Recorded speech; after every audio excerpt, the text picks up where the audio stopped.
It's been a long time coming, but finally, the Great One has come back to YouTube because this is the YouTube Podcast Champion. And this is the number one podcast in the world. And you are watching the JT and Candy Show. This is your WWE Raw review and rants. So come on, check in, sit back, relax, and let's talk about WWE Raw. Let's enter the war zone.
Everybody out there in the WWE universe.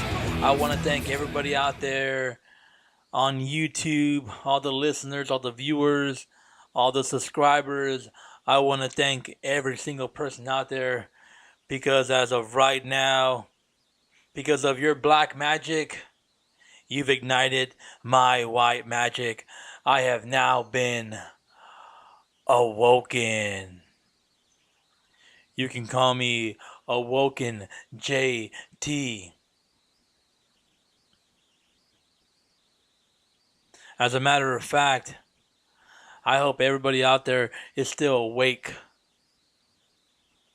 Because if you fell asleep on this episode of Raw, you missed a whole lot of good wrestling. This is exactly what I've been wanting to see for a very, very long time. Tonight's episode on Raw was very entertaining.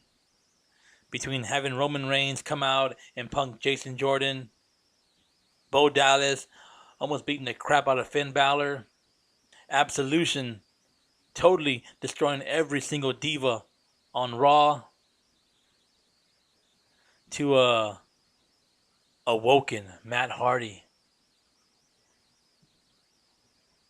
going up against the devil, the God himself, Bray Wyatt, to the Shield once again going up against Cesaro and none other than yours truly, Sheamus. Tonight's Raw was very impact. It was very big, and a lot of things were said and done. I like how they introduced a lot of people on Raw. They gave us exactly what we've been looking for a very long time. And for anybody out there who's gonna talk shit about this episode on Raw, for anyone out there who's gonna trash this episode on Raw, I gotta tell you, man, stop being so negative. Enjoy what you see on TV. It's entertainment. Deal with it. If you don't want to watch it, don't. But I'm not gonna come out here and I'm not gonna trash Raw. I'm not gonna say anything negative. I think tonight's Raw was at least an 8.5. I would have liked to see Matt Hardy. I would have liked to see Brock Lesnar come out. He is our WWE Universal Champion, but on a pretty even slate, I enjoyed watching this episode. I am looking forward to next week's Raw. So, for all of you out there who didn't watch Raw tonight, and if you are still awake and you're listening to this podcast, I thank you. If you're a new viewer, hit the subscribe button. If you enjoy this show, share the video. If you like it, hit the thumbs up. If you want to hit a thumbs down, you can. Just leave a comment down below and let me know why you decided to, tell me that this show is trash. Because every time you hit a thumbs up, I think that you're calling this show trash. You're trashing this show for no goddamn reason. But you know what? You want to come out here, you want to give me a thumbs up, that's fine. No big deal. Just hit the subscribe button on the way out. But anyways, let's get into the show. Let's talk about this episode of Raw. This is your WWE Raw review. So all of you out there, let's just sit back, relax, and let's get ready to enter the war zone. I said, sit back, relax, grab you a beer, a cold water, a cold soda, and kick back, relax, because we're about to enter the war zone. So, let's get started with the first part of Raw. WWE Raw starts off with Kurt Angle and his son in the ring. I guess his son is complaining and crying and moaning about wanting a chance to face Roman Reigns. So he comes out, he calls out Roman Reigns. He talked about how tough he is. He talks about how he can call people out to their faces, not attack them from behind. So Roman Reigns, being the big dog that he is, comes out. He gets in the face of Kurt Angle's son. Tells him, you know what, dude, you need to wait in line.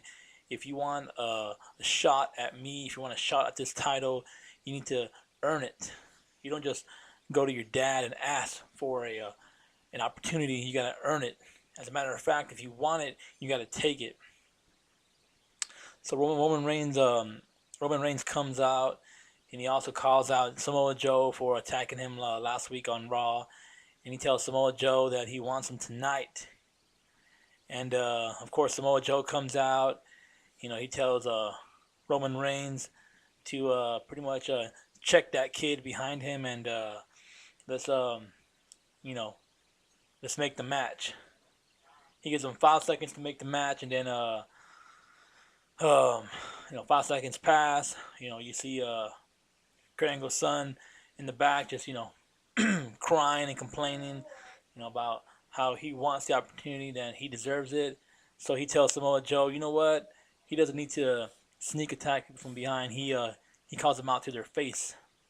And Roman Reigns tries to hold him back to check him, and he attacked Roman Reigns from behind. He gives him a body-to-body front suplex, and we get a Roman Reigns versus Kurt Angle's son.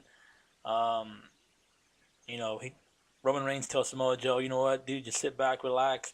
You can wait. Tonight, I'm going to show this rookie how it's done, how the big dog takes care of business. So that's what we got. So let's get started with the first part of Raw. WWE Raw starts off with Kurt Angle and his son in the ring. I guess his son is complaining and crying and moaning about wanting a chance to face Roman Reigns. So he comes out, he calls out Roman Reigns. You know, he talked about how tough he is. He talks about how he can call people out to their faces, not attack them from behind. So Roman Reigns, being the big dog that he is, comes out. He gets in the face of Kurt Angle's son, tells him, you know what, dude, you need to wait in line. If you want a shot at me, if you want a shot at this title, you need to earn it. You don't just go to your dad and ask for an opportunity. You gotta earn it. As a matter of fact, if you want it, you gotta take it. So Roman Reigns comes out, and he also calls out Samoa Joe for attacking him last week on Raw, and he tells Samoa Joe that he wants him tonight. And of course, Samoa Joe comes out. You know, he tells Roman Reigns to pretty much check that kid behind him and let's you know let's make the match. He gives him 5 seconds to make the match, and then 5 seconds pass. You know, you see Kurt Angle's son in the back, just crying and complaining, about how he wants the opportunity, that he deserves it. So he tells Samoa Joe, you know what? He doesn't need to sneak attack people from behind. He calls them out to their face, and Roman Reigns tries to hold him back to check him, and he attacked Roman Reigns from behind. He gives him a body to body front suplex, and we get a Roman Reigns versus Kurt Angle's son. Roman Reigns tells Samoa Joe, you know what, dude, just sit back, relax. You can wait. Tonight, I'm going to show this rookie how it's done, how the big dog takes care of business. So that's what we got. So after we come back from a very long commercial break, we have Kurt Angle on the phone with Stephanie. He's telling her that things got a little out of control, and he's gonna take care of it. And he's kissing her ass like always. We have Jason Jordan. After he's done with the call with Stephanie, we have Jason Jordan, crying and complaining to his dad that he needs another chance against Roman Reigns. That he wants another chance. That he has to give him another chance against Roman Reigns next week. But tonight, he wants a match against Samoa Joe. And Kurt Angle's already annoyed. Kurt Angle's already, pissed off because people already think that he's giving Jason Jordan, favoritism. So he tells Jason Jordan, you know what, dude? Who do you think you are coming in my office? It's bad enough that people are already thinking that, that I'm giving you favoritism. You don't get to come in here and demand a match, against Roman Reigns or Samoa Joe. You don't make the rules. I do. But we still get Samoa. We still get Jason Jordan crying and begging his dad, please, dad, please, in tears, crying like a big old baby. Then also we get Hello. And you know who this is? That looks good, man. Yeah, that's my timeline. That's cool. You come back, I'm gonna color it. Okay, I'll be out in a minute. Okay. Wait, you're making a YouTube channel? Yeah, I was. Yeah. Oh, okay, sorry. I thought it was something. Yeah. I'll wait for you guys. No, I'll be out in a minute. I was gonna record this real quick. Oh.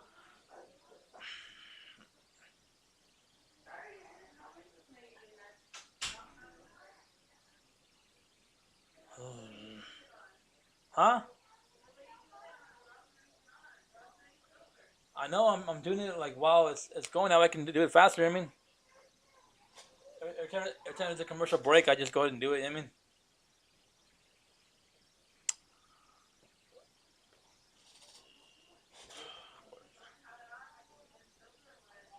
the what?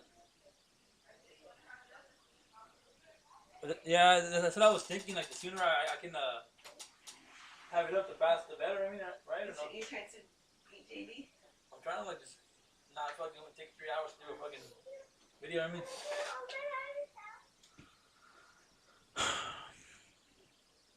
So like I said, he's crying to his dad, begging him. His dad tells him, you know what, you're already getting on my damn nerves. I'll take it under advisement. And he tells him to get out of his office. Get the hell out of my office. And then Jason Jordan gives him a stupid little look, like, and Kurt Angle says, now. And out of nowhere, we get Samoa Joe smashing Jason Jordan through a wall. The wall should have caved in as hard as Samoa Joe came and pushed him. And Samoa Joe tells, you know what, Jason Jordan, you want to try to punk me? Well, guess what? You just got punked. You want a match against me? Match is on. You're gonna get your ass whooped tonight. And there you go. You have Jason Jordan versus Samoa Joe.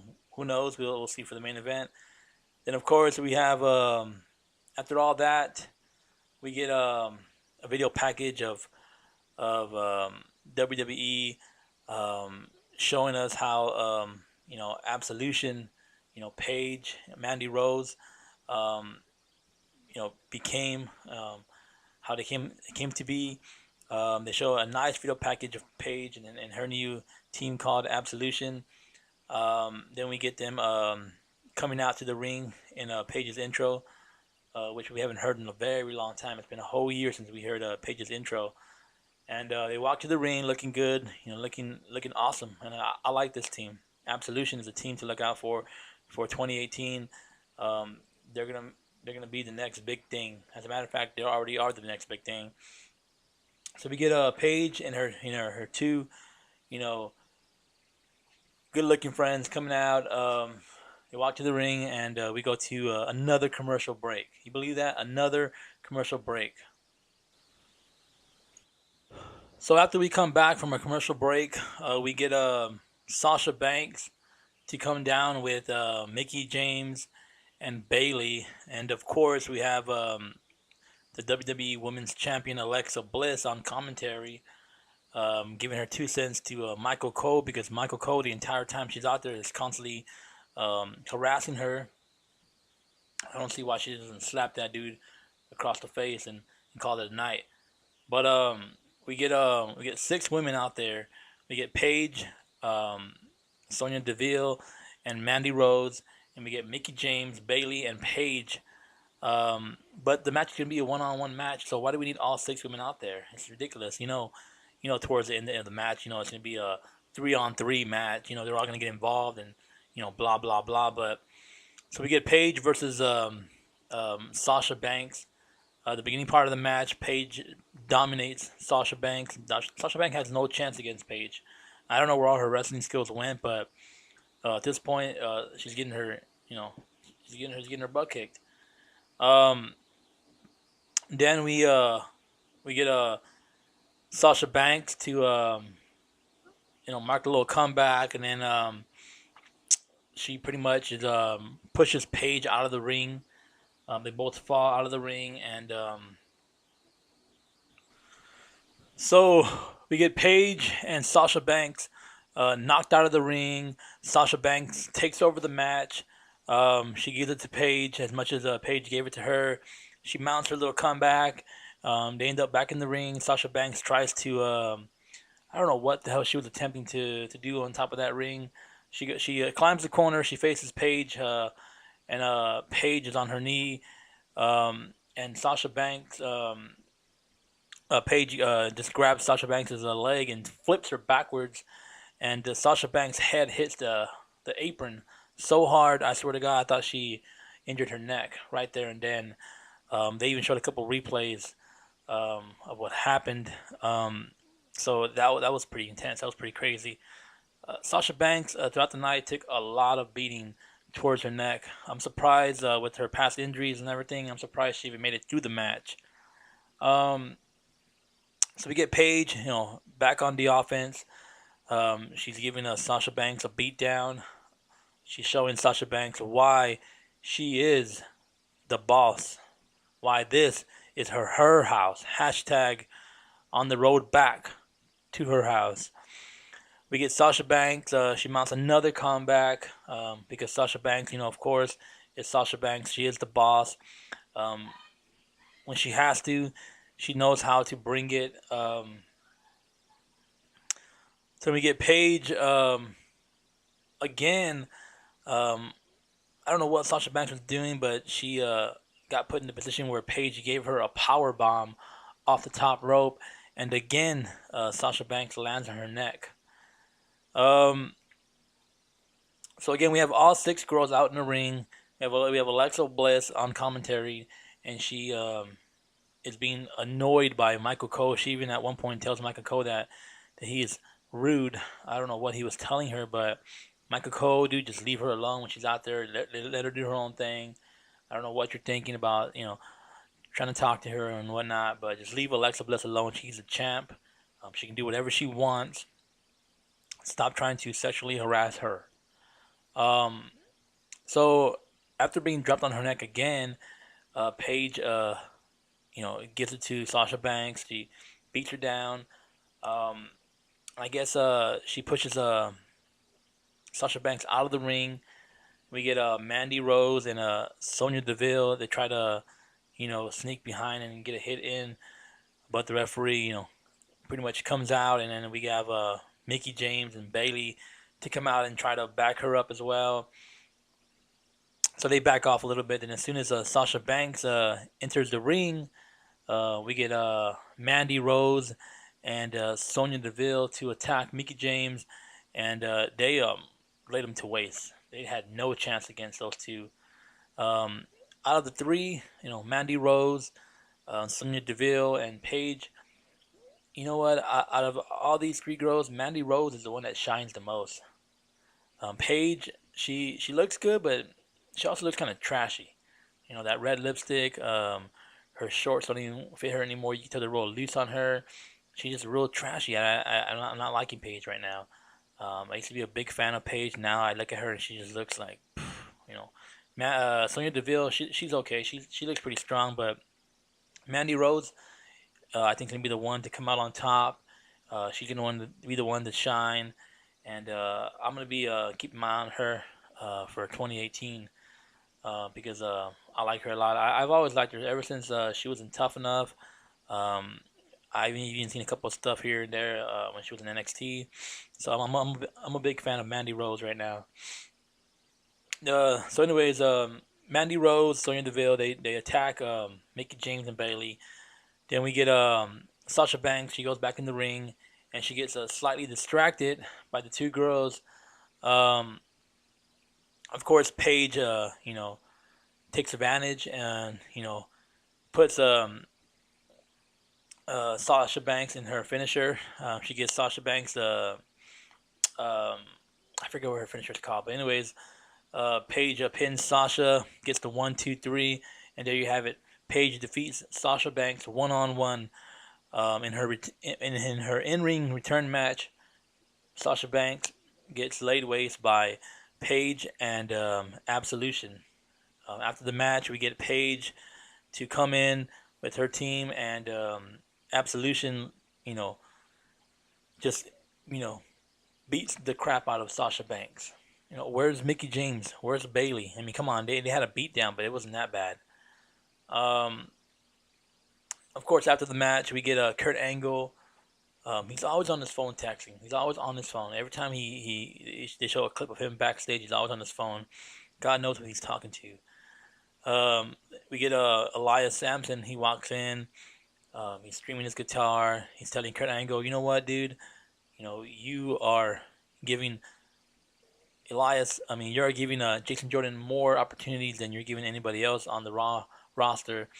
And he tells Kurt Angle that he wants another opportunity against Roman Reigns for the championship belt. As a matter of fact, because of the way Kurt Angle is acting towards his son, he's gonna go ahead and have a concert for everybody out in the ring. And he tells Kurt Angle that it's on you. Because of you, I'm gonna go out there and I'm gonna have to entertain the millions and the millions of the Elias peoples, champions, fans. I don't know what the hell I just said there. Didn't make any sense at all. But anyways, Kurt Angle tells him, you know what? You're right. You're absolutely right. I am being way too favorite towards my son. As a matter of fact, go ahead and go out there, go ahead and sing and entertain the millions of the people's champions fans. Make no sense again. But anyways, um, Kurt Angle then tells him, you know what? I'm gonna give you an opponent that you deserve. I'm gonna give you a match that you deserve, and you're gonna get everything you want, and then some. After all that, they show a video package of Kane versus Braun Strowman. They show the beginning of their feud. Um, you know, Kane versus Braun Strowman. Like nobody, like I have no interest in this feud. I think it's a waste of Braun Strowman's time. I don't understand why they brought Kane back to begin with. Um, but you know, throughout this entire video package, I was busy doing stuff that I wanted to do, wanted to get done. I don't know how long this feud is going to continue, but I hope sometime in the near future that they do away with this feud because Braun Strowman could be doing other things. You know, Braun Strowman could be our Universal Champion. Braun Strowman could be, you know, going up against somebody that he's gonna help get over, or that's gonna help him get over. You know, Kane, he's already. It's time for Kane to retire. As a matter of fact, the only way I'm gonna start watching this feud is if they include some kind of like if I beat you, if Braun Strowman beats Kane, then Kane has to retire forever. Make it a I'm gonna send you to hell match, and there's no way you can return. And that's it. You know, we get the video package with Kane and Braun Strowman, and from there we go from Kane and Braun Strowman. We go to so there you have it. We're gonna have Drew Gulak versus Rick Swan, who I am tired of watching chasing the cruiserweight belt. He's already had too many opportunities. He's already been the champ. And we want to see somebody different on the chase. You know, there's somebody out there. Somebody there. There's other people out there that can get opportunities. Like he's not the only person that gets to chase the belt. I don't understand. Like put somebody else on the chase already. You know what I mean? So we're gonna get Rick Swan versus Drew Gulak next week. The winner of that match wins an opportunity to go up against Enzo Oboring for the cruiserweight championship belt. After all that, we get Elias Samson. He's in the ring. He's got his guitar. He's sitting down. He's ready to perform for the WWE Universe. He starts to sing the entire time. He's out there talking shit to the fans. He even asks this one guy if he's famous, and then of course he tells him no, nobody knows who you are. Sit back, shut your mouth, and enjoy the song. He's he's out there singing, and this entire segment of the show was the only point of this. It was just to introduce Braun Strowman. You know, they used this segment of the show to promote Braun Strowman versus Kane. It was a big waste of time, especially for Elias. I don't know what they're doing. Have him come out there and get destroyed by Braun Strowman. He's out there. He's singing. We hear Braun Strowman's music. Elias Samson almost has a heart attack in the ring. As soon as Braun Strowman enters the ring, Elias just takes off running. Why wouldn't I would take off running from Braun Strowman. Guy's so damn big, he'll break me in half. Elias acts like he's not gonna go up against Braun Strowman. He begins to walk towards the entrance, and then Braun Strowman turns around, um, you know, posing like he's the man to beat, the monster among men. Then he gets sneaked attack by Elias Sampson. Braun Strowman's not liking that, so he brutally attacks Elias. Um, Throws him back and forth against the ring. He throws him outside. He pretty much laid waste to Elias Sampson. My favorite part of the show is when Elias grabs his guitar and hits or just destroys it on Braun Strowman. Doesn't even faze him at all.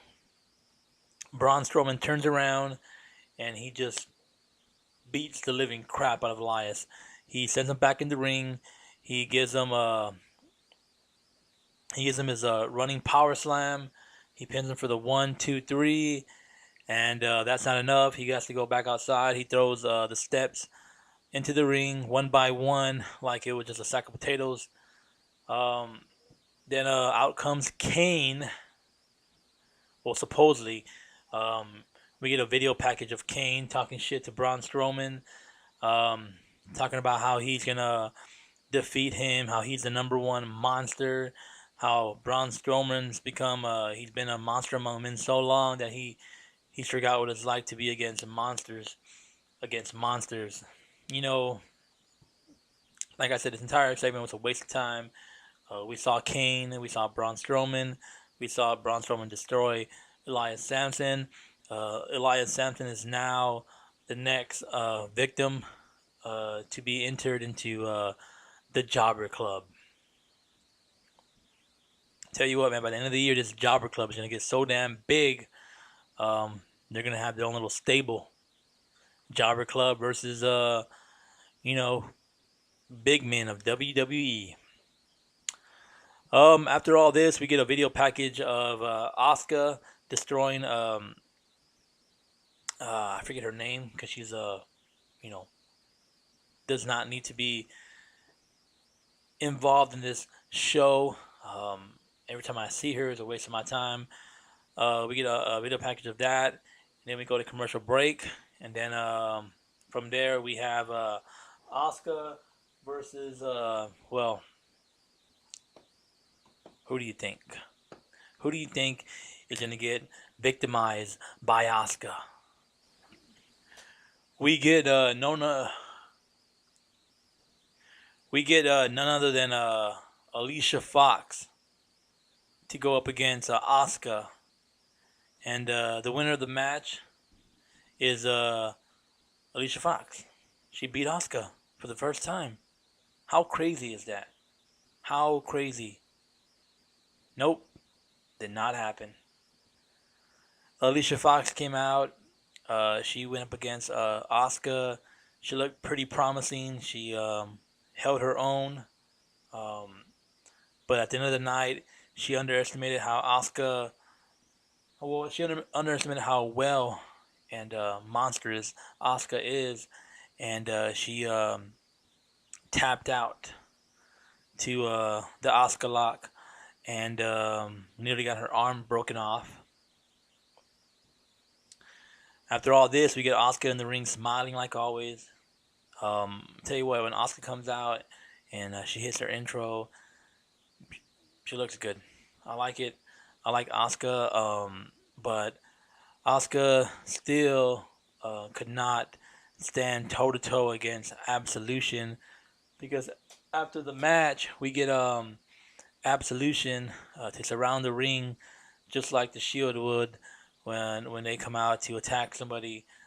So they surround the ring. Asuka, of course, decides that she's gonna again back out of the ring, walk towards the ring, smiling and laughing. And of course, Absolution comes in the ring to attack the loser of the match. They attack Alicia Fox, who, when Absolution first came out, decided to run out of the ring and not hold her end of the of the match. But she finally got hers. She finally got hers. Her initiation beatdown Paige comes out and tells Alicia Fox that she's her best friend. She's always been her best friend. She was her only friend when she was on WWE, and tells her, you know what, I'm not gonna come out here and attack you, but Mandy Moore and I'm sorry, Mandy Rose and Sonya Deville feel differently. They don't love you like I do. So the both of them enter the ring. They attack Alicia Fox. They beat the crap out of her. And there you have it. Absolution. Um, again, comes out on Raw, looking good, looking strong. I don't know if anybody heard me while I was doing this podcast or whatnot, but Paige came out with a darker kind of lipstick because what she's been wearing lately has been like just so ugly. And then she actually changed her wrestling attire because what she's been wearing, and I mentioned this earlier, just doesn't look good on her. It doesn't look right. It makes her look too skinny and doesn't fit her at all. So she came out in a different attire and different lipstick, which thank God because that whole bright lipstick thing's not working out for her that great. But they stood tall in the ring and they're looking good. Absolution is showing the Divas on Raw that they rule the women's division and they are the next big thing, and that they're coming for that women's championship belt. Paige looks good. Um, I can never come out here and talk negatively about Paige, but she's coming out strong. I'm glad she's back. I'm glad they're doing something different with the women on Raw because lately they've just been nothing but boring, boring, boring stuff. Um, after we get all this, we get Finn Balor. I guess he's getting ready for his match. He's about to go up against. Well, they didn't announce who he was going to be going up against, but we get Finn Balor to you know wrestle next after this commercial break. So we get Finn Balor walking to the ring backstage, getting pumped up for his match against. Well, we thought it was going to be The Miz, but then we have Bo Dallas and Curtis Axel coming out to the ring using The Miz as intro music. So Michael Cole then explains to us that The Miz is out making a movie. So um, in behalf of The Miz being gone, Bo Dallas is going to go up against Finn Balor. And there you have it. We have Finn Balor versus Bo Dallas. Um, this match, I thought it was going to be one of those matches where Finn Balor comes out and he just lays waste to like Bo Dallas or anybody else that tries to get over. And I thought it was going to be one big old jobber match. But you know what? It was the exact opposite. Bo Dallas came out. He impressed me. He dominated this match. He did exactly what I thought he could do when given the chance and the opportunity. He showed us what Bo Dallas is all about. Um, I've been a big fan of Bo Dallas ever since I've seen him in NXT. I'm glad that they're giving him an opportunity to showcase what he can do in front of the WWE Universe. He came out here. He made Finn Balor work for his victory, and I really wished, I really wish that they would have gave the pin and the win to Bo Dallas. If anyone deserves a win, it's Bo. But that was not the case. Finn Balor, um, after getting his, getting beat down the entire time that he was going up against Bo Dallas, he finally gave Bo Dallas, he gave him a sling blade. He gave him the kick to the chest, and he gave him a coup de grace. He pinned Bo Dallas and got the 1, 2, 3. The winner of the match is Finn Balor. Either way, Finn Balor won, but Bo Dallas showed us why he is somebody to be um, someone not to be messed with. Because when Bo Dallas can come out and be aggressive and he can showcase who he really is and what he can really do, that is something that we love to see. But I don't want to come out here and say that he jobbed out to Finn Balor.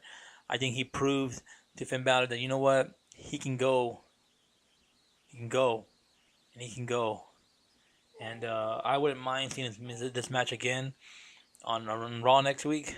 Normally, I don't like to see more than one matches back to back, but like I said, I wouldn't mind seeing this match again next week, and hopefully they give the win to Bo Dallas, and we get to see the real Bo Dallas. So after the match, we get a little video package um, of them promoting the Shield versus Cesaro for the tag team title belts, and then after all that, we get a sneak peek of Matt Hardy's awakening, and then of course we get to a commercial break. So so finally, after our long-awaited journey on commercial break, we finally get back to the guys talking about how Matt Hardy last week had some kind of breakdown. Um, they talk about how he was broken, and they actually show a clip of the beatdown he got from Bray Wyatt. They have him sitting on the corner doing his delete, delete, delete, delete, delete, delete, delete, and the crowd, of course, is doing the whole delete thing with them. So Matt Hardy has officially been awoken. They show a clip of Bray Wyatt on the screen. They announced that Matt Hardy's not going to be on Raw tonight. That he's going to be on Raw next week.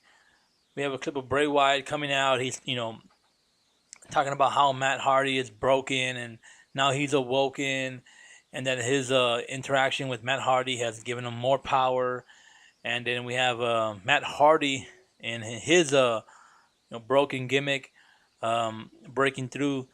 Every 5 seconds, every time Bray Wyatt says something, we have broken Matt Hardy respond to it. Matt Hardy is telling Bray Wyatt that for a long time he was locked inside this vessel they called Matt Hardy, and that whatever interaction that he had with Bray Wyatt, whatever black magic he had a counter with Bray Wyatt, has awakened his white magic, and now he has awoken. So we have awoken Matt Hardy. We are finally gonna get to see the broken Matty. Seriously, bro.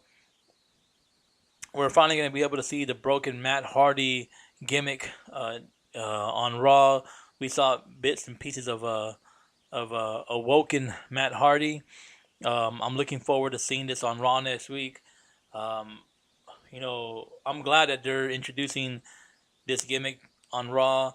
I'm not a big fan of like just regular extreme Matt Hardy. I've followed Broken Matt since his days in TNA. I love what he did with the gimmick. I love how he reinvented himself. Hopefully they're able to let us see, Brother Nero and, King Maxwell and, all the other characters that went along with the broken gimmick. Hopefully they slowly but surely introduce all that to us. So I'm definitely excited about this. I'm not a big fan of seeing Bray Wyatt these last couple of months because he's just been nothing but annoying and fake and retarded. But I like what they're doing with this whole broken, Matt Hardy gimmick or awoken, whatever you want to call it. I think that this feud is going to be the best thing on Raw right now. And like I said, I'm looking forward to watching this next week on Raw and seeing where the awoken gimmick takes us.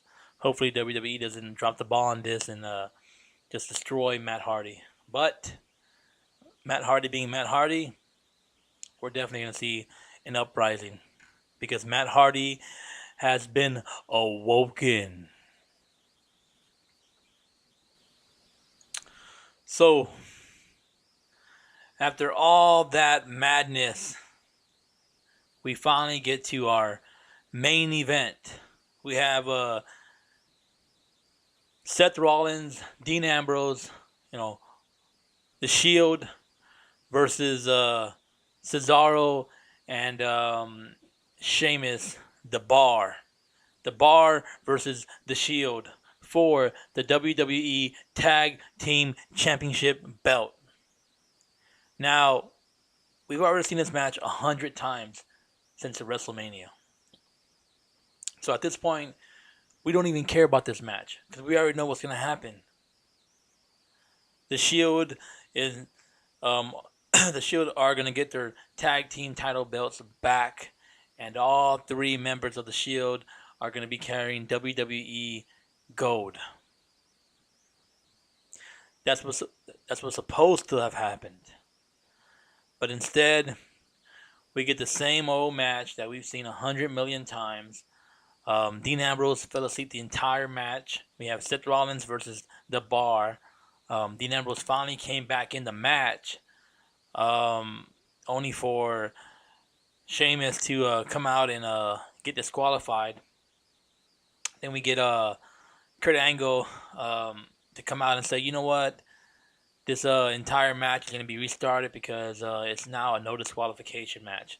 So right there and then, I already knew, like, guess what? The Shield are definitely going to win this match. And did we get all that? Nope. Of course, we get Samoa Joe to interfere in the match.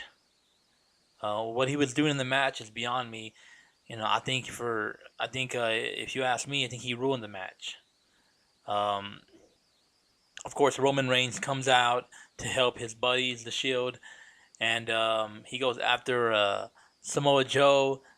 Dean Ambrose gets a bro kick in the face, and Sheamus puts Cesaro on top of Dean Ambrose and gets the 1, 2, 3, and there you have it. The Bar, Cesaro, and Sheamus retain their WWE Tag Team titles. I mean, this is not obvious to you guys. We're gonna see the Shield versus The Bar and Samoa Joe next week for our main event. And of course, at the next pay-per-view, we're going to get Seth Rollins, Dean Ambrose versus Cesaro and Sheamus for the tag team title belts. This feud ain't going nowhere. As a matter of fact, I guarantee you that these belts are going to go back around the waist of Dean Ambrose and Seth Rollins. By the end of the month, the Shield, every single member of the Shield is going to be wearing WWE gold. And if that does not come to light, then oh well, because at least the big dog Roman Reigns has some gold around his waist, right? That's all that matters. So there you have it. That was your WWE Raw review. I hope you enjoyed this video. Hit that subscribe button on your way out. Share this video. If you have any comments down below, write them, whether they're negative or positive. Anything you say against this show is positive in my eyes. You know, any reaction is better than anything. You know, if you like the show, like I said, hit the thumbs up. Subscribe this show. Subscribe to this channel. Let's continue to grow this show. Tomorrow I will be back here with your WWE SmackDown Live results. I haven't been on the show for too long. We had Candy has gotten kidnapped. We haven't seen her since God knows how long. She I'm looking for her. I spent an entire week looking for her. Can't find her anywhere.